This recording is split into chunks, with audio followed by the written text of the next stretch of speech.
Hello, U.S. history students. So, this is the second lesson for this coming week dealing with the Constitution and what are we going to do now that we've won our independence? How are we going to govern ourselves? How are we going to protect those freedoms and those rights that we hold so dear?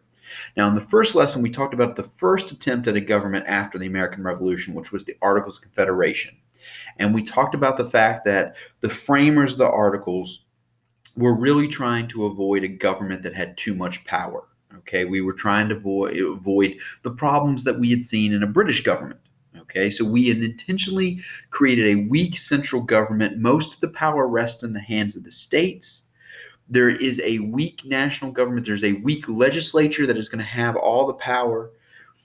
There technically is an executive branch and a judicial branch in the Articles of Confederation, but they are so weak that they are really non-existent. Okay, and where we left things off, this setup is not working. Events like Shays' Rebellion proves that the national government is too weak. It couldn't do anything to put down Shays' Rebellion on either side. It couldn't help the state of Massachusetts out by putting the rebellion down. It couldn't help those that were rebelling out by telling Massachusetts, hey, your tax policies are messed up. So, because of incidences like that and this fear that there's going to be this wave of chaos and rebellion that just kind of sweeps across the country, James Madison has called for a meeting to discuss the Articles. Now, that meeting is going to become known as the Constitutional Convention. But where we left things off is people are gathering to discuss the Articles. We haven't really even begun to talk about getting rid of them. We know that they're not working. So there are a lot of people that come to this meeting thinking we're going to fix the Articles, not not totally do away with them and come up with something new, which is what does eventually happen. Okay, so that's what you got to keep in mind is people are coming into this meeting thinking they're just talking about the Articles of Confederation.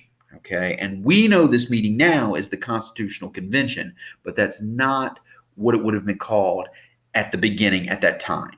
Okay, so it is May 1787 and representatives are meeting in Philadelphia, thanks to James Madison, to decide the fate of our government.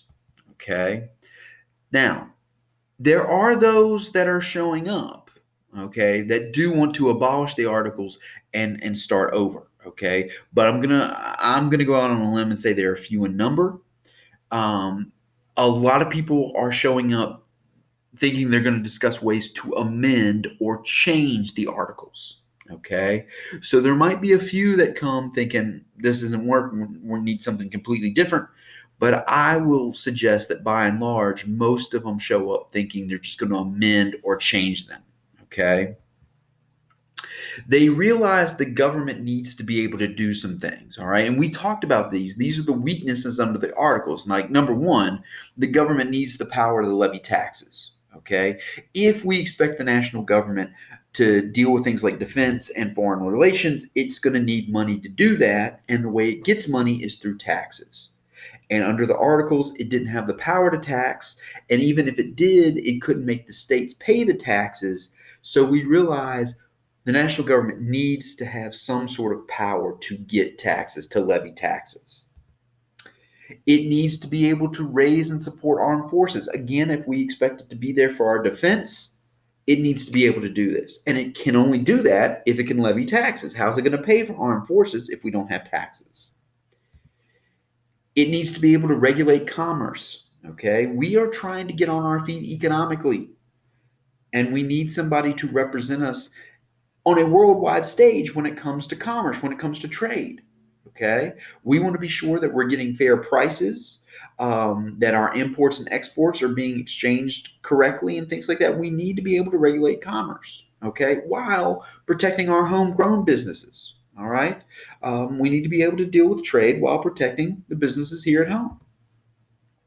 We need the power to enforce and make laws. All right, again, the Congress could do that under the Articles, but it couldn't make the states follow those laws if the states did not want to.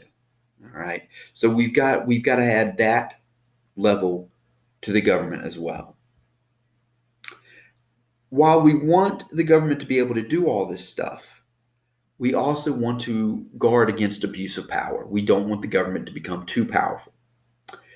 To do that, a suggestion is made, and to be honest with you, this was under the Articles anyway. A suggestion is made that we have 3 separate branches.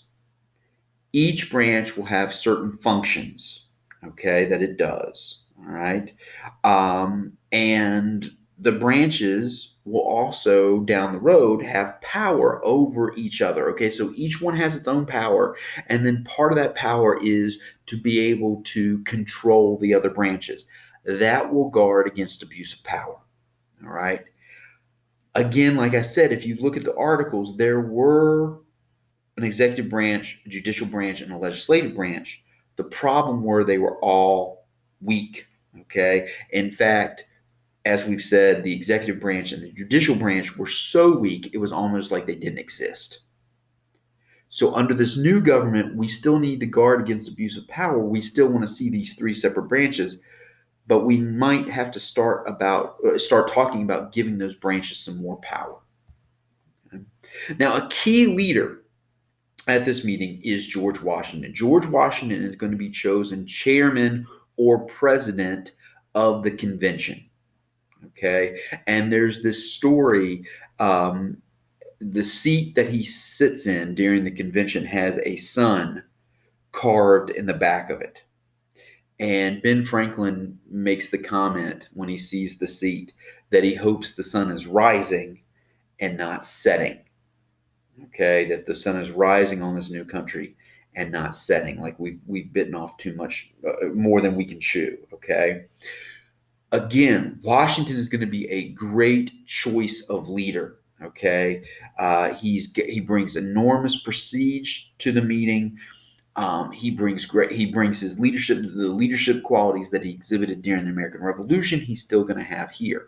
People on both sides, those that are ready to amend the articles and those that want to chuck them and start brand new, all of them respect Washington because he led us through the Revolution. Okay. And for his part, Washington very rarely participates in the debates because he knows he brings enormous prestige and he does not want to influence the decisions one way or the other. So his job, as he sees it, is to sit there and listen and to make sure the proceedings proceed orderly, so that everybody is heard and discussion can be had. And he does not want to tip the discussion one way or the other by giving his opinion.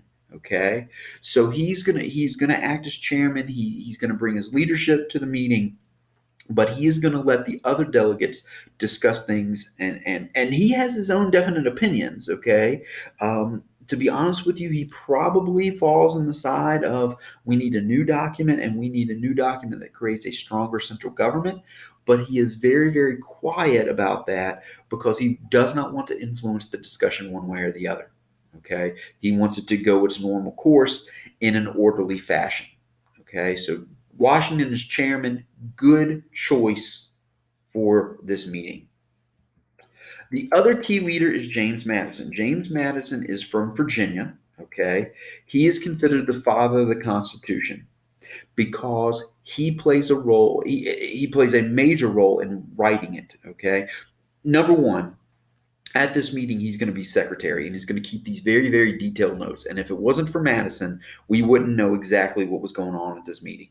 Okay, so there's that. And then when it comes down to actually writing the Constitution, he is going to physically write a bunch of the document. Okay, he's going to write a bunch in defense of the document. He and Alexander Hamilton and I think it's John Jay or Roger Sherman, one of the other guys, write what is called the Federalist Papers, which are essays getting people to support the Constitution. Okay, and he's going to write the Bill of Rights. So his name is all over this document. All right, he's going to believe very, very strongly in this document. And as we mentioned in the last lesson, he's the guy that calls for the meeting to begin with. Okay, to discuss the articles. He is a Virginian. He's a brilliant philosopher. He's probably one of the most smartest men in the country at the time. He has an enormous library, very, very well read on all types of different subjects. Okay. He's also very short. All right. And surprise alert, he's going to become one of our presidents. Um, he is the fourth president, and people will call him the Great Little Madison. Why? Because he's short. All right. He is about 5 feet tall. He's actually, I think, 4'9" or something. So he is a rather small man in stature, but brilliant, brilliant philosopher. He authors the Virginia Plan and the Bill of Rights, and we're going to talk more about those later as we move through this unit and their influence on what becomes known as the Constitution. Okay. Now, there are a couple major conflicts, as we've already talked about. As people come to this meeting, there are going to be some that are ready to chuck the Articles of Confederation and those that want to amend it. Okay. There's also going to be a conflict between the large states and the small states. All right. We've already talked about this with that unicameral legislature under the Articles where all the states get one vote. Well, there are 7 large states: Massachusetts, Virginia, Pennsylvania, North Carolina, South Carolina, Georgia, and New York. They have the largest populations. They also have the largest potential to grow, okay, because they are on the border. All right. New York, all these states, okay, are on the border. And we talked about Virginia in particular. Virginia assumes it is going to run all the way to the Pacific Ocean. However far that is, okay, it's going to extend out to the west as far as we can go, okay. The other states probably feel that way as well, okay, and they're in a position to do that. The small states have the smallest area and population. To be honest with you, they're landlocked and they're not going to grow anymore. That's Connecticut, New Jersey, Delaware, Maryland, New Hampshire, and Rhode Island. Okay, they're not going to grow anymore. All right, and we've already talked about these voting blocks emerge under the Articles of Confederation. The large states are always going to vote the same way. The small states are always going to vote the same way. Every state gets a one vote. And because there's always one more large state than there is a small state, the large states are always going to outvote the small states 7-6. Okay. And this is a conflict as we move into discussing these Articles of Confederation. There's also a conflict between North versus South. All right. And this has to do with the economy. The South relies heavily on slave labor because it is an agricultural economy. It's got plantations, it's got small farms, it's got subsistence farming, okay, and it relies on that slave labor.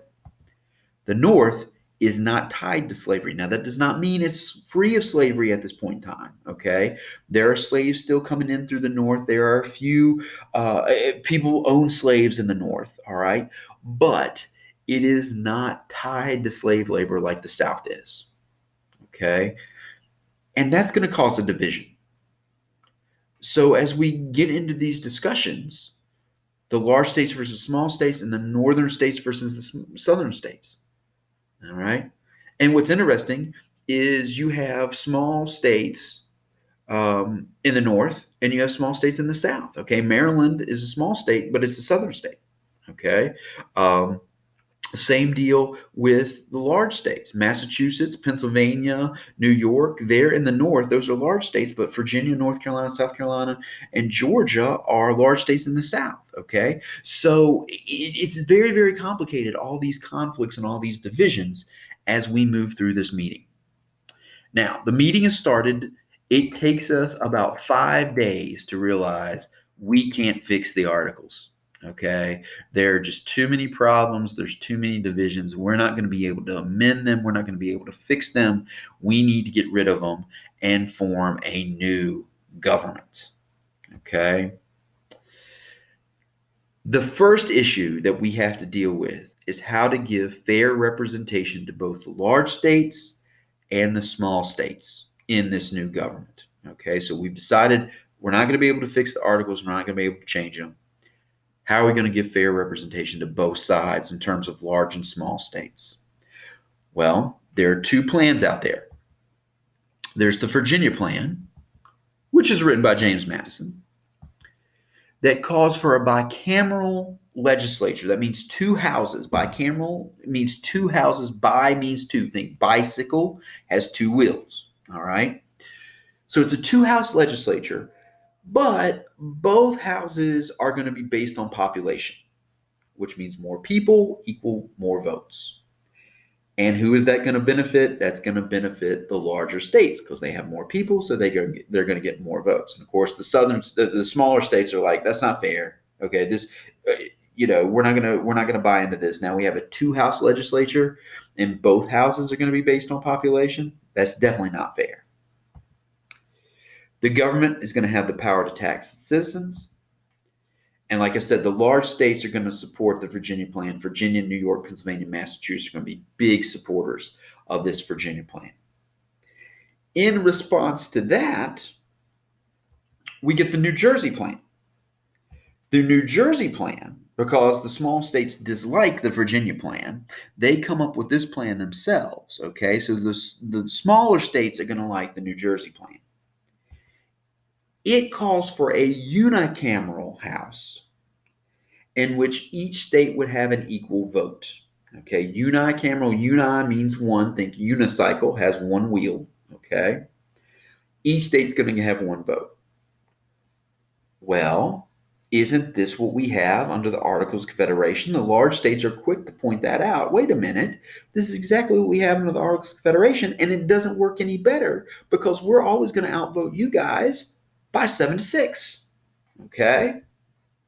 The states are also going to remain more powerful government over the national government. So, like, the national government might have the power to tax, but can it make the states pay those taxes? Probably not. Okay? Because both plans have such strong supporters, we're going to have to compromise. And that leads us to something called the Great Compromise. And we're going to take a little bit from each plan and put it together and make everybody happy. There will be a legislative branch with two houses. Okay, so we're going to take that from the Virginia plan, bicameral legislature with two houses, the House of Representatives and the Senate. Okay, the House will have a number of representatives based on state population. The Senate will have equal representation, 2 per state. So in the House, the more people you have, the more representatives you have. That makes who happy? The large states. In the Senate, you have equal representation, 2 senators per state. Who's that going to make happy? The small states. And that's why this is called the Great Compromise, okay? Both sides are going to get something. And we're taking that idea from the Virginia plan, which is completely different than what we see under the Articles and completely different than what we see in the New Jersey plan of a unicameral legislature. We're going to have 2 houses, the House of Representatives and the Senate. The big states are going to like the House because representation is based on population. The small states are going to like the Senate because it's equal representation, 2 per state. Everybody is happy. We've compromised, okay? There is also going to be a judicial branch and an executive branch, and they're going to have more power. The national government will be able to tax the people. And we're going to institute that series of checks and balances to make sure that no one branch grows too powerful. We've already decided we need to have separation of powers. Now we're going to get down into the nitty-gritty of determining what those branches are going to be able to do. All right. So no one branch is going to become too powerful under this Great Compromise, even though it's going to be able to do things like tax the people, and even though there's going to be a stronger executive branch and a stronger judicial branch. Okay. It's not going to be too powerful. Then to deal with the differences between the North and the South, especially over slaves, because the question is, how do you count slaves in terms of representation? Okay. The South wants the slaves counted as a person, all right, which is going to give the South more representatives than the North. The North says, nope, all right, if you're not going to count them as people for other things, you're not going to count them as people for representation. That will give you an unfair advantage over us. So the solution is the Three-Fifths Compromise, okay? Remember, the northern states had few slaves. They do not want slaves counted for representation. The southern states have numerous slaves. They want slaves counted for representation. Now, there's another interesting issue that's brought up here by the northern states. Okay, if you count those slaves as people for representation, you also have to count them as people for taxation, which means you guys are going to be paying more. The South is going to be paying more in taxes. And the South says, well, wait a minute. No, we don't want that. Okay. So the idea is to take the total number of slaves in a state and multiply it by 3/5. Okay. So you take the total number, you multiply it by 3, you divide by 5, and then you add that total to the population for both representation purposes and taxation purposes. Okay. Now, make no mistake, even though the North, you know, is advocating, hey, if you want slaves to count as a person for representation and count them as a person for taxation, make no mistake, the North is not advocating that slaves could vote yet, okay, or that their interests are going to be represented, okay. Also, an issue comes up, and how do we treat former slaves? Okay, and I think former slaves are going to be counted as 1 2/5 of a person. Okay, which is supposed to benefit, okay, the idea that you should free your slaves, because if you want to free your slaves, you could count them as more people. But at the same time, that's going to give an unfair advantage to the South, because where are most of those people going to stay? They're going to stay in the South. Okay, but that's a topic for another day, and that's advanced government right there. All right. The big deal is we're going to count a slave as 3/5 of a person, and make no mistake, no matter what side of the country you're in, north or south, we are not saying that slaves can vote or that their interests are even going to be represented in this new government. Okay. So we've worked out these two major compromises: the compromise on slavery, which is the Three-Fifths Compromise, and the compromise on representation, which is the Great Compromise. And we get this document written, and it is approved by the convention on September the 17th, 1787. That's why we celebrated Constitution Day back in September, on September the 17th, because that's the date that the Constitution was presented to the convention and approved. Now, that does not mean it becomes the law of the land. Now it's got to go to the states for ratification. Okay. And we are going to talk about this battle for ratification next week between the big state, or between the states, the big states and the small states. Okay. Where we're headed next is looking at the Constitution itself. Okay. So September 17th, we got the document. The convention likes it, but now we're going to send it to the states, to the people, and let the people decide. And if the people don't like it, we got to start all over again. Okay. Now, ratification means approval. Okay, ratification means approval. In order for the Constitution to become the new government, to become the law of the land, 9 out of the 13 states have to approve it. Okay, and there are going to be major arguments for the Constitution and major arguments against the Constitution. Like I said, that's what we're going to look at next week. All right, where we're headed next is what is in this document that is now being sent to the states, now being sent to the people to be discussed. All right. And remember, we need to get 9 out of 13 states to ratify or approve it for it to become the law of the land.